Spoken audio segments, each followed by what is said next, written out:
kita melihat struktur, walaupun kita tadi rasio terhadap PDB 37% masih di bawah 60%, utang luar negeri kita itu tinggi dibandingkan dengan banyak negara yang lain. Nah, utang luar negeri kita itu sekarang di kisaran 16%, bandingkan misalkan dengan Thailand itu hanya 1%, Jepang hanya 5%.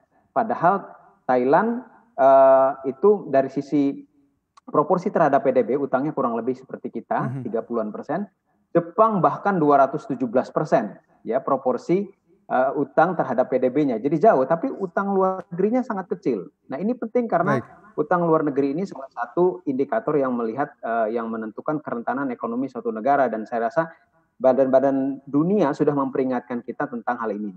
Lalu juga kalau kita melihat dari proporsi falas, utang dalam bentuk valuta asing, di kita itu sekarang sebelum pandemi itu sudah 38%, jauh di atas Jepang hanya 4%, jauh di atas Thailand yang hanya 1%. Ya, jadi kalau kita lihat dari strukturnya itu tidak aman berarti ya dibandingkan dengan negara-negara yang lain.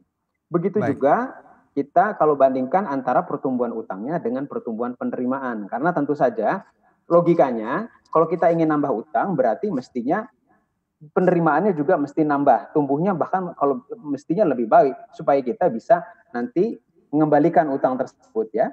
Nah, jadi kalau kita melihat pertumbuhan utang sebelum pandemi ini 13% ya. Pertumbuhan pajak hanya 1,6%. Artinya utang itu tumbuh lebih dari 8 kali pertumbuhan pajak.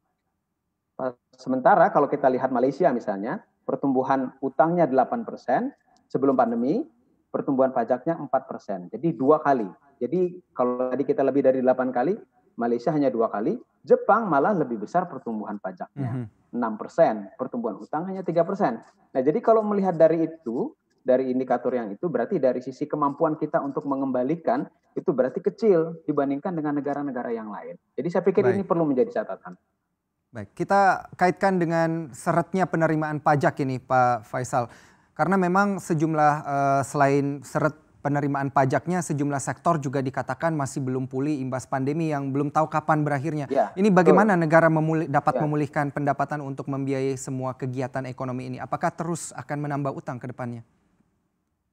Ya, seperti yang saya katakan tadi, kalau kita dalam berbicara utang dalam kondisi seperti sekarang, ya kita tidak bisa untuk kemudian melakukan approach secara normal. Ini kondisi yang tidak biasa, bukan yang normal.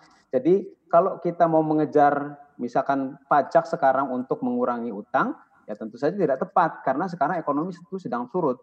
Jadi apa yang mesti dilakukan? Sekarang berarti penyakitnya harus disembuhkan dulu. Jadi pandeminya harus diberantas dulu, ekonominya harus dipulihkan dulu. Jadi kita tidak bisa, saya rasa, untuk mengurangi utang atau menggenjot penerimaan, mengenjot pajak dalam kondisi seperti sekarang. Jadi harus sehat dulu, dipulihkan dulu. Jangan dikejar-kejar dulu pelaku-pelaku usahanya untuk membayar pajak yang seperti kondisi normal, bahkan kalau bisa diberikan stimulus dalam kondisi seperti sekarang. Tapi nanti ketika sudah pulih kondisinya, pelaku usaha sudah bisa berusaha dengan tingkat keuntungan dan penjualan yang normal seperti paling tidak sebelum pandemi, dan juga kalau kita melihat dari sisi aspek-aspek yang lain ekonomi sudah pulih, maka ini waktunya untuk kemudian kita mengejar dari sisi pajaknya. Terutama memang kita permasalahannya adalah tax ratio kita yang rendah. Jadi itu permasalahan mendasar sebelum pandemi terjadi. Nah, itu yang saya pikir harus ditingkatkan.